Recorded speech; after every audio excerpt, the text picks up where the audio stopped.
জাতীয় দলের জার্সিতে শেষ হলো সাকিব আল হাসান অধ্যায়। খবরটা শুনে একটু অবাক হচ্ছেন বা খানিকটা অবিশ্বাস্য মনে হচ্ছে? আনুষ্ঠানিক ঘোষণা আসেনি, কিন্তু বাস্তবতা যেটা এটাই হতে যাচ্ছে যে সাকিব আল হাসানকে আমরা আর জাতীয় দলের জার্সিতে কোনো ফরম্যাটেই দেখতে পাবো না। কেন আমি এটা বলছি তার বিস্তারিতটা বলছি আপনাদের। সেটা হচ্ছে যে তিনি আগেই ঘোষণা দিয়েছিলেন যে টি-20 এবং টেস্ট থেকে অবসর নিয়েছেন, বাকি ছিল ওয়ানডে ফরম্যাটটা। এবং সেখানেও তিনি ঘোষণা দিয়ে রেখেছিলেন যে চ্যাম্পিয়ন্স ট্রফি খেলে জাতীয় দল থেকে অবসর নিতে চান। তো এই যে চ্যাম্পিয়ন্স ট্রফিতে খেলতে যাওয়ার আগে একটি মাত্রই সিরিজ যেটা এখন চলমান ওয়েস্ট ইন্ডিজের বিপক্ষে, এই সেকেন্ড টেস্টের পরে যে ওয়ানডে সিরিজ শুরু হবে, এই ওয়ানডে সিরিজে তাকে হয়তো দলে রাখবে।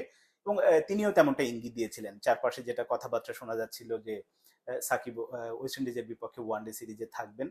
সবকিছু মিলিয়ে এরকমই কথাবার্তা চলছিল, কিন্তু এখানে বেশ কিছু আসলে ঝামেলা শুরু হয় মধ্যখানে।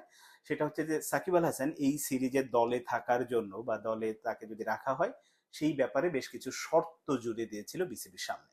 তার মধ্যে ছিল একটা, তিনি দেশে নির্বিঘ্নে আসা যাওয়া করতে চান, যখন খুশি, এতে যাতে কোনো রকম বাধা না দেয়া হয়, তার মামলা প্রত্যাহার করা, সঙ্গে হচ্ছে তার এবং তার স্ত্রীর যে ব্যাংক অ্যাকাউন্ট জব্দ করে রেখেছে বাংলাদেশ ব্যাংক, এটা যাতে আসলে খুলে দেওয়া হয়। এবং এই শর্তগুলো নিয়ে বিসিবি যাতে সরকারের সঙ্গে কথা বলে এবং সমাধান করে, এরকম বেশ কিছু শর্ত দিয়েছিল। তো এটা যেহেতু পূরণ হয়নি, তিনি নিজে থেকেও খানিকটা কি বলবো মনক্ষুণ্ণ অবস্থায় আছেন। তো এই প্রেক্ষিতে বিসিবি নিজেই চিন্তা করেছে যে আসলে সাকিব এই মুহূর্তে জাতীয় দলে খেলার মতো অবস্থায় নেই, মানসিকভাবে অন্তত।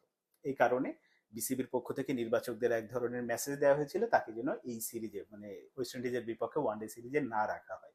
ফলে নির্বাচকরা যে দলটি আসলে ঘোষণা করতে যাচ্ছেন, সেই দলে বা সেই স্কোয়াডে সাকিব আল হাসানকে রাখা হয়নি। এখন এই না রাখার ফলে যেটা হলো যে যেহেতু ওয়েস্ট ইন্ডিজ সফরেই রাখলো না, রাখছে না, ফলে চ্যাম্পিয়ন্স ট্রফিতেও তিনি থাকছে না, এটা এক প্রকার নিশ্চিত। এখন অর্থ কি দাঁড়াচ্ছে যে সাকিব আল হাসান তাহলে তার ওয়ানডে ক্যারিয়ারটাও এখানে আসলে ফুল স্টপ হয়ে গেল। তিনি ওয়ানডে ক্যারিয়ারটার জাতীয় দলের জার্সিতে খেলতে পারছেন না। এখন তার শেষ ওয়ানডে ম্যাচ আসলে কোনটা হয়ে থাকলো? আপনাদের নিশ্চয়ই মনে আছে যে গত বছর বিশ্বকাপে, গত বছর নভেম্বরে দিল্লিতে যেটা শ্রীলঙ্কার বিপক্ষে হয়েছিল, ওই ম্যাচে বাংলাদেশ জিতেছিল। ওটি আসলে সাকিব আল হাসানের শেষ ওয়ানডে ম্যাচ হয়ে রইল। ওই ম্যাচে তিনি ম্যান অফ দ্য ম্যাচ হয়েছিলেন, 82 রান করেছিলেন, বাংলাদেশ জিতেছিল। তো ওইটাই আসলে শেষ ওয়ানডে ম্যাচ। আর শেষ টেস্ট ম্যাচ কানপুরে যেটা হয়েছে, সেটাই সাকিব আল হাসানের শেষ টেস্ট ম্যাচ।